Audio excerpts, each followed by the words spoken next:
다들 평안하셨죠? 아멘. 벌써 12월이 됐습니다. 근데 뭐 12월이라고 해서 사람들이 자꾸만 뭐 연말 또 한 해 다 어떻게 갔네 그런 생각을 하기가 쉬운데 그날이 그날입니다. 네, 뭐 상관없습니다. 누가복음 13장 19절에 있는 말씀을 봉독하겠습니다. 마치 사람이 자기 채소밭에 갖다 심은 겨자씨 하나를 같으니 자란 나무가 되어 공중의 새들이 그 가지에 깃들었느니라. 이런 말씀입니다. 작은 것을 보세요. 이런 내용이 되겠습니다. 우리들이 이 세상을 지금 살아가고 있는데요. 많은 사람들이 병들어 있더라고요. 내가 가만히 보니까. 물론 뭐 눈병, 위장병, 발목병 그런 병이 아니고 이 큰 것에 대한 병이 굉장히 깊이 들었어요. 한국 사람은 갈수록 더 이 병이 깊어진 것 같아요. 그래서 그 세계 사람들을 놓고 행복지수를 가끔 조사하는 걸 발표하잖아요. 1년에 한 번이든가요? 그렇게 발표하는 걸 보면은 한국이 1등한 적이 있습니까? 경제적으로는 뭐 15위권에 들고요. 제가 어제 평창에 좀 다녀왔는데 그 고속도로가 얼마나 잘 놓여졌는지 평창올림픽 그때 이제 더 확장해가지고요. 정말 신나더래요. 고속도로를 달리는데 너무너무 좋아요. 그리고 뭐 그 평창 거기를 그냥 2시간, 서울서 2시간 10분에 그냥 주파를 하더라고요. 자, 이렇게 좋은 환경 속에서 지금 살아갑니다. IT 기술이 세계 최고입니다. 그래도 크게 뭐 나라 전체를 볼 때는 심지어 트럼프 대통령까지 미국 대통령까지 물론 그게 맞는 말은 아닙니다만은 한국이 부자 나라라고 뭐 방위비 돌려라고 그렇게 얘기하는데 어쨌든 그게 이제 하나의 작전이긴 하겠지만은 그러나 미국 대통령이 어쨌든 부자 나라라는 표현을 쓰기가 쉽지 않잖아요. 그런데 세계 모든 행복지수를 발표할 때 한국이 1등한 적이 있어요? 없어요? 없습니다. 없어요. 자, 의료시설도 잘 되고, 이게 통신시설, 뭐, 이렇게 교통, 이 모든 것이 이게 첨단의 그런 시설이 되어 있습니다만은 행복지수는 방글라데시 사람들보다 훨씬 못합니다. 왜 그렇지요? 왜 그렇지요? 이거 우리가 생각해볼 문제예요. 근데 행복지수를 나한테 좀 물어봤으면 하지만 나는 그냥 1번서부터 20번까지 행복합니다 이렇게 빵빵 대답을 했을 텐데 저는 전화를 한 번도 못 받아봤어요. 그래가지고 사람들이 다 큰 것에 대하여 갈망하고 있습니다. 큰 거. 건물도 커야 하고, 집도 커야 하고, 자동차도 커야 하고, 그리고 또 많은 것에 대한 그런 아주 집착이 강합니다. 많아야 되는 게 많아야. 옷도 많아야 하고, 쌀도 많아야 하고, 돈도 많아야 하고, 뭐든지 다 많아야 만족한 그런 그 생각들을 가지고 있다는 말이에요. 그러니까 아이들 우리가 교육시킬 때도, 야, 너 한번 일상에서 행복하게 한번 살아봐라. 그렇게 말하는 부모님이 있을까요? 너 한번 멋지게 행복하게 한번 살아봐. 세상에 태어났으니까. 그렇게 얘기하나요? 뭐 좋은 대학에 가야 된다. 좋은 직장에 가야 된다. 다 이런 교육을 하지 않습니까? 안 그래요? 그래서 유명한 대학에 가면 다 박수를 치고 시골 같은 데서는 우리 동네 누가 뭐 S대학에 합격했다고 뭐 프랑카드를 붙이는 그런 시골 동네도 있다고 그래요. 그런데 우리 동네에 사는 누구가 세계에서 한국에서 제일 행복하게 사는 사람으로 뽑혔다, 그렇게 한번 현수막 내걸릴, 언제 그런 현수막이 내걸릴까요? 어림도 없지요. 우리가 죽었다 깨내도 그런 현수막을 못 볼 겁니다. 그렇잖아요. 그런 현수막 거는 데가 어디 있어요? 한번 들어보지도 못했어요. 제일 행복한 사람이 우리 동네에 있다. 누가 그런 것을 관심을 두고 그런 사람이 있다고 하는 것을 프랑카드를 써서 붙이겠느냐고 말입니다. 고시에 합격하고 유명 대학에 합격하고 그러면 우리 동네에서 이런 고시에 합격한 사람이 낫다. 고시에 합격한 것도 좋아요. 좋은 유명한 대학에 가는 것도 좋아요. 그런데 그런 것들만 사람들이 생각을 하느라고 행복을 잃어버리고 귀한 진리를 잃어버리게 된다고 말입니다. 여기 본문 말씀에 뭐라고 그랬죠? 자, 겨자씨 한 알이 자라서 나무가 되어서 공중의 새들이 깃든다, 이렇게 말씀을 주님께서. 겨자씨 한 알. 제가 이스라엘 성지를 여러 번 간 적이 있습니다. 근데 어느 때는 처음에 갔을 때는 겨자씨를 이렇게 상점에서 팔았어요. 근데 그게 진짜예요. 아주 조그만 그런 씨인데 막 땅에 들어가면 정말 찾기가 어렵더라고요. 근데 그걸 심어서 키우니까 나무가 되더라고요.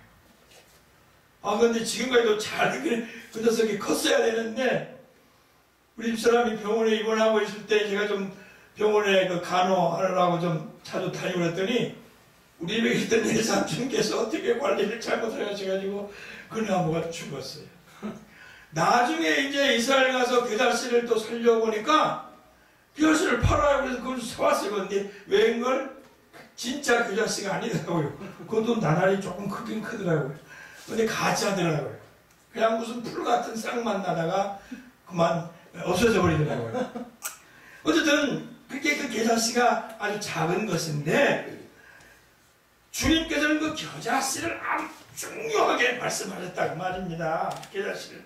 그렇게 작은 것이 중요하다고 말이에요. 작은 것이, 이 큰 병에 있는 사람들한테 작은 것이 중요하다고 100번, 1000번 얘기해 봐도 들릴까요? 우리는 큰 게 좋아. 성공하는 게 좋아. 우리는 무슨 돈을 많이 버는 게 좋아. 우리는 유명한 사람이 되는 게 좋아. 그런 생각만 하는 사람들에게 겨자씨 얘기를 해봐야 잘 귀에 먹혀들지 않을 것입니다. 그러나 겨자씨는 작은 것이 문제가 아니라 그것이 자란다고 그랬어요. 자란다고 그랬어요. 자라서 큰 나무가 되어서 나중에는 공중의 새들이 깃든다, 그런 말씀을 하신 겁니다. 우리는 큰 것에 대한 병을 어서 치료를 받아야 됩니다. 오늘 치료 되시길 바랍니다. 오늘 아주 여러분들 마음속에서 이 말씀을 드리면서 내가 큰 것에 대하여 목숨을 걸었던 그런 그 되지 못한 생각들을 다 버리고 작은 것도 소중하고 작은 것이 얼마나 귀한 것인가를 여러분 한번 가져보세요. 제발 가져보세요. 아멘. 큰 것에 대하여 병들어 있는 여러분, 성공해야 된다고 아이들한테도 계속해서 그런 얘기를 아이들한테 그냥 주입시키라고 정신이 없어요. 나도 그런 생각이 없잖아 있었어요, 아이들. 그런데 얼마 전부터 싹 바뀌었습니다. 뭐 외국에 가서 공부를 안 해도 아무 상관없고, 어디 가서 뭐 고시에 합격 안 해도 아무 상관없고, 행복하게 얼마나 살아가느냐, 이것이 얼마나 더 소중하다는 것을 알고, 저는 그냥 아이들이 정말 행복하게 살아갈 수만 있다면 그것이 최고다, 그렇게 생각하고, 저 자신도 행복하게 살아가는 것이 최고다, 그렇게 생각하고 나만 살아가고 있다, 그 말입니다. 아멘. 자, 그래서 우리는 이 시간에 이 말씀을 통해서 이제 작은 것을 보도록 그렇게 하십시다. 예. 제가 양주에 살 때에 그 뒷산이 참 밤나무였어요. 밤나무였는데 이 추석 때만 되면은 밤을 줍습니다. 그냥 거저 주워요. 그 운동장에는 바로 운동장 거기에 큰 밤나무였었는데 아침에 일어나서 가보야만 밤이 그냥 막 우수르우수 쏟아졌어요. 그래서 한 20여일은 그냥 아침에 나가면 밤 줍고 저녁에 어디 갔다 와서 또 쏟아진 밤 줍고 산속에 와서 밤을 줍지 않아도 그냥 좋아요. 그 그냥 밤. 그런데 밤이 아주 조그마해요. 토종밤이라. 그런데 그 토종밤도 얼마나 맛있는지 모르겠더라고요. 작은 것도 맛있다 그 말입니다. 안 그렇습니까? 정말 맛있어요. 우리가 살아보면요, 이 작은 것에 대하여 우리가 소중하게 생각하면요, 맛있는 게 한두 가지가 아니에요. 아이들하고 아침에 일어나서 간단하게 이야기 몇 마디 하는 거. 이게 간단한 얘기예요. 무슨 뭐 성공해라, 돈 벌어라, 뭐 출세해라 그런 얘기가 아니고 오늘 잘 다녀오느라. 그렇게 별스럽지 않은 그런 인사를 나누는 거에도 곧 잘 다녀오느라 라는 그 말 속에 맛이 있다 그 말이에요. 사람은 그 맛으로 사는 거예요. 아멘. 안 그렇습니까? 날마다 우리가 그런 이야기를 들으면서 살아갈 때 얼마나 우리가 행복하겠습니까?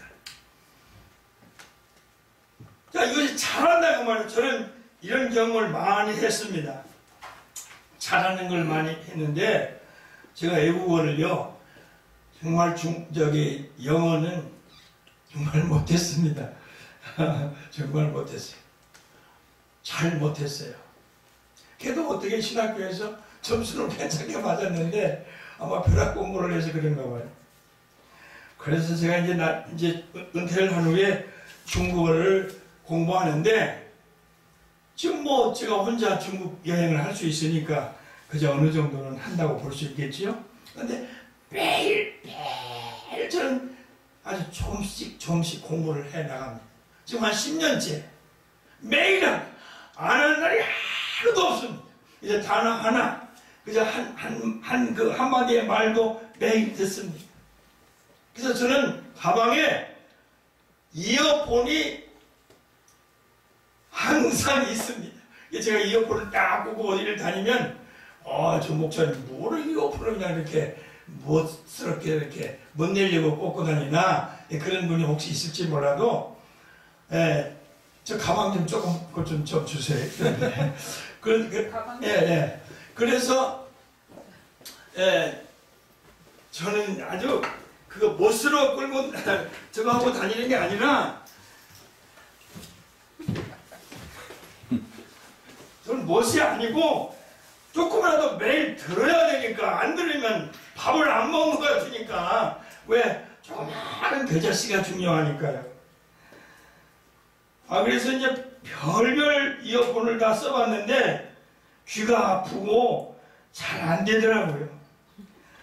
그래서 얼마 전에 또 펀드라고 하는 거 여러분 들어보셨습니까?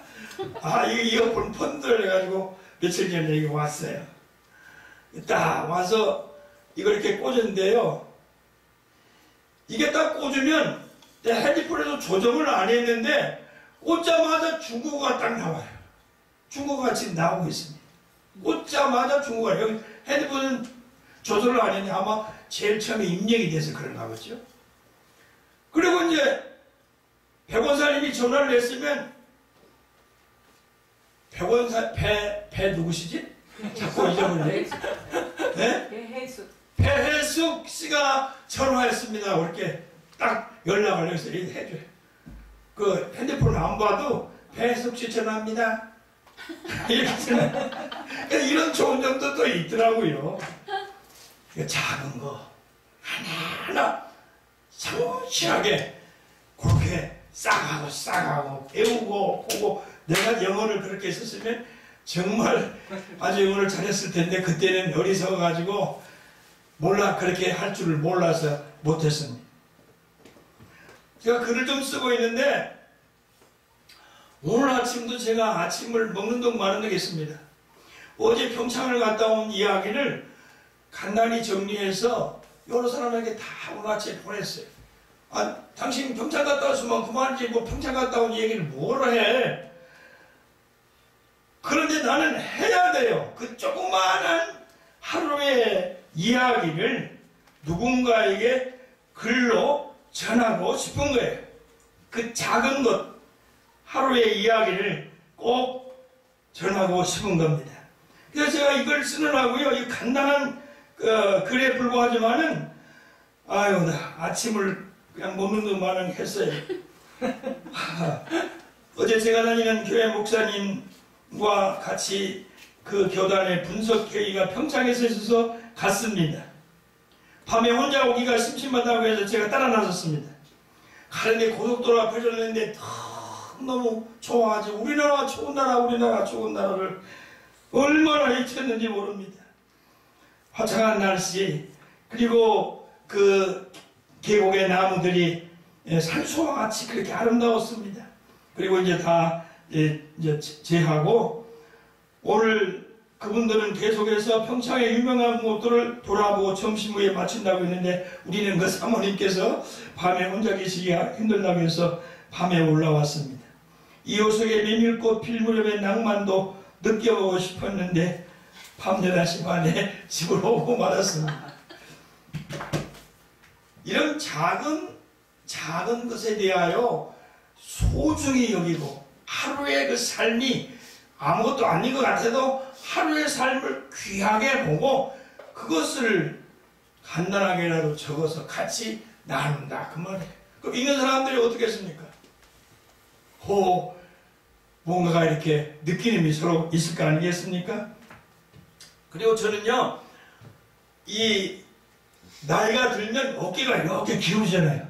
난 40대부터 내가 나이 먹어도 어깨를 굽히고 다니지 않겠다 작정을 했어요. 왜 어깨를 굽히고 이렇게 꼴쭉 다닙니까? 물론 아주 어쩔 수 없이 그렇게 되는 것도 없잖아 있는데 그게 습관이거든요. 그래서 40대나 50대부터 쫙 벌리고 그러고서 막 이렇게 다녔습니다. 그러니까 아직까지도 괜찮은 것 같아요. 또 발이 또 넓어지더라고요, 보폭이. 그런데 내가 걸을 때 일부러 생각하면서 이 발을 이 안으로 이렇게 뛰기 시작했습니다. 그래서 처음에는 이렇게 걷어서 넓어지더니 나중에 그렇게 계속 습관을 이렇게 걸어보니까 보폭이 좁아지는 거예요. 젊은 사람처럼 멋지게 걸을 수 있는 거예요. 아니 왜 작은 것이라도 왜 우리가 그렇게 잘하면 좋은데 왜 그런 걸 다 놓쳐버리고 맨날 큰 것만 생각하는지 잘 모르겠어요. 자, 새들이 깃든다고 말씀했는데 저는 이 새들이 깃든다 다 자랐다고 하는 것을 물론 그 믿음이 그렇게 소중하다고 하는 작은 믿음이 소중하다고 하는 것을 말씀하시고 계심이 틀림없습니다만은 그 작은 믿음이 자라나서 공중의 새들이 깃든다고 하는데 이렇게도 한번 저는 생각해 봤어요. 왜냐하면 다 자랐다. 그 나무가 크게 자랐다는 것은 노년에 이르러서 사람이 노년에 이르렀을 때에 자랐다. 그렇게 비유도 할 수 있지 않겠습니까? 나이 먹어서 노년에 이르렀을 때에 새들을 와야 할 게 아닙니까? 노년에 이르렀을 때. 우리 할아버지에서 얘기가 안 통해. 이게 뭡니까? 할머니는 할머니라고 했어. 우리 할머니, 우리 할머니. 왜 그래야 됩니까? 새들이 깃들어야 될 거 아니에요? 손자, 손녀가 할아버지, 할머니 다정하게 와서 이야기를 나눌 수 있는 그런 멋진 할아버지, 할머니가 되면 안 됩니까? 못합니까? 그래서 우리 아이들이 이제 뭐 책을 하나 편집한다고 해서 제가 그 얘기를 여기서 할 수는 없습니다만은 제가 서문을 썼어요. 서문을 써서 우리 아이들이 편집한다고 쫙 이제 지난 토요일날 밤에 모였더라고요. 주일 밤이었네. 모여서 내가 이제 그 프롤로그를 써서 갖다 줬어요. 그랬더니 초등학교 6학년 우리 손녀딸이 뭐라고 그러는지 아세요? 너들 그 할아버지가 쓴 걸 읽어봤냐? 그랬더니 그 초등학교 6학년 걔가 뭐라고 그러는지 아십니까? 저를 보고 작가는 다르더군요. 그러더니 작가는 다르더군요. 얼마나 이게 10년, 20년 젊어지는 거예요.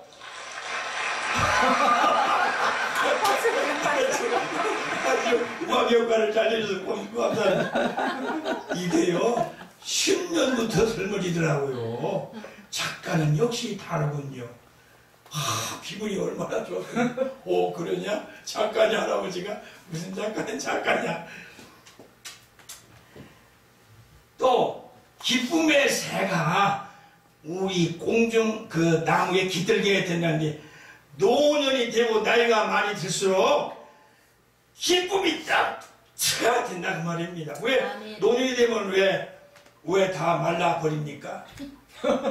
아니, 낭만도 날라버리고 꿈도 날라버리고 이상도 날라버리고 늙은이는 늙어서 죽어야 돼. 가짜는 소리들을 하고 있습니다. 며칠 전에 서울대학병원에 제가 검사를 받으러 갔습니다. 지난 금요일날. 그 다 검사를 마치고 난데 아주 이거 가을에 아직 낙엽이 그때는 아주 참 붉게 잘 들어있더라고요. 조그마한 공원인데 거기 서울대학에 들어가는 거. 그게 나는 앉았습니다. 아, 바쁘게 가는 뭐로 가요? 바쁘게 어디 가요? 바쁘게 거기 앉아서 낙엽 좀 바라보고 앉아있으면 안 됩니까? 안 돼요? 그냥 가야 돼요? 아니요. 거기 앉아서 낙엽을 사진을 찍고 지나간 사람들을 보고 그리고 거기에 떨어져 있는 그 낙엽 길가에 있는 낙엽들을 바라보면서 저 나름대로 낭만을 거기서 제가 주워 담았습니다. 낮은다고 낭만을 다 말라버리고 그제 살을 하고 큰 거 성공 대짜 이러면 살을 하고 어느 사이에 낭만을 찾을 수 있겠느냐 그 말입니다. 아멘. 그래서 여러 사람한테 카톡으로 보냈더니 거기가 어딘가요? 굉장히 아주 웅장한 어느 공원이나 내가 간 것처럼 여기 조그마한 서울대학교 조그마한 공원입니다.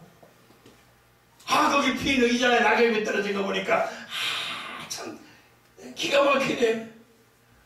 지나치는 사람은 아무것도 안 보이지만 제 눈에는 그 나무 의자에 낙엽이 떨어져 있는 모습을 바라보면서 이 가을이고 저기에 나와 같이 누가 찰만한 사람이 옆에 있었으면 좋겠다. 그렇게 이제 보내더니 제가 가겠습니다. 그런 사람도 있고 재미있지 않습니까? 그 다음에 소통의 새가 우리 그 나무에 이제 거느리게 된 소통. 이 소통은 뭐 우리가 천번 만번 해도 다 할 수가 없잖아요. 진짜로 답답한 게 한두 가지가 아닌데 이 소통이 안 되는 제가 여기서는 얘기 못하겠습니다만 뭐 쌍경에 디귿자 들어가는 말로 표현합니다. 왜 그렇게 나무가 커서 새들이 깃든다고 했잖아요.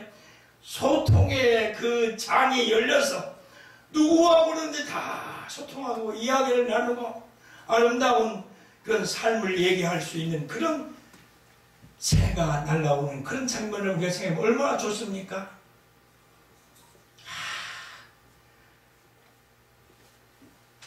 다음에는 감격의 새가 찾아오게 되는 겁니다. 나이가 들수록 나무가 클수록 고목에 대해서 그냥 없어지는 게 아니라 새가 날아와서 거기에 앉아서 기저귀인다 그 말이요. 그 새에 그 나무에 새들이 와서 기저귀는데 감격의 물결이 그 겨자씨 그 자란 나무에 파도친다 그런 말입니다. 가면 갈수록 세상이 재밌고 나이가 먹으면 먹을수록 신나는 거예요. 너무 신나는 거예요. 냄새 안 납니까? 나이 먹은 사람은 신난다고 잘하는 아이들만 신납니까? 에이, 어림도 없지요. 나이 먹은 사람들이 신나는 거요. 이건 젊은 사람들이 신나는 거하고 비교가 안 돼요. 왜? 일생 동안 고난, 역경, 눈물, 시련 다 겪으면서 살아온 그가 말년에 가서 그 감격스러운 그런 세상과 감격스러운 삶을 함께 가족과 이웃과 친구와 나눌 때에 사람들이 더 감격스러워한다 그 말입니다. 아멘. 그 다음에 지혜의 새가 그 나무에 찾아와서 앉게 됩니다. 지혜요. 제가 살아보니까 지혜는요, 나이가 들어야 진짜 지혜가 생기더라고요. 막 그냥 물속에 같은 그런 지혜가 우리들 이 머릿속에 막 떠오르는데 젊었을 때는 감히 생각지도 못한 그런 지혜들이 막 떠오르는데 너무너무 좋아요. 너무너무 좋아요. 지혜의 새들이 날라와 앉습니다. 그래서 나이가 들어서 느끼는 그 지혜는 젊었을 때의 그 젊은 사람들이 느끼는 지혜보다 몇만 배나 더 값이 있고 부어려운 그런 지혜라 그런 말입니다. 그래서 김병석 교수님께서 백세가 되셨는데 백세가 된 노인 어른의 얘기를 뭘 그래서 들려 사람들이 야단을 칩니까? 그분이 백세시지만은 그분의 그 백세의 삶에서 나오는 지혜가 너무나도 소중하기 때문에 그분의 강의를 듣려고 하고 그분을 세워서 말씀을 전하게 그렇게 하지 않습니까? 아멘. 지혜의 새들이 쏟아져 넘칩니다. 마지막으로는 깨소금이 이게 넘쳐요. 깨소금이. 예, 젊었을 때는 시시하게 보여던 것도요, 나이가 들어서 보면은요, 다 너무 거기에 깨소금 맛이 나요. 사람 하나 만나는 거예요. 젊었을 때는 그냥 무슨 자기의 그 조건에 따라서 만나지만은 나이가 들어서 만나면 조건 없이 그렇게 얘기를 나누고 정담을 나눌 수 있을 때 거기서 깨가 쏟아지는 것을 많이 경험하게 됩니다. 여러분, 큰 것에 대한 병에서 벗어나서 작은 것을 소중히 여기면서 겨자씨 그 하나가 이렇게 소중하다고 하는 것을 우리가 느끼면서 믿음도 겨자씨의 믿음을 갖고 나가고 우리의 삶도 작은 것을 기둥이 보는 것, 거기에 재미가 있고 거기에 맛이 있고 거기에 즐거움이 있고 거기에 감격이 넘친다고 하는 이런 것들을 여러분들 한번 맛보시면서 삶이 풍요로운 그런 삶이 되시기를 주임을 축원합니다. 아멘.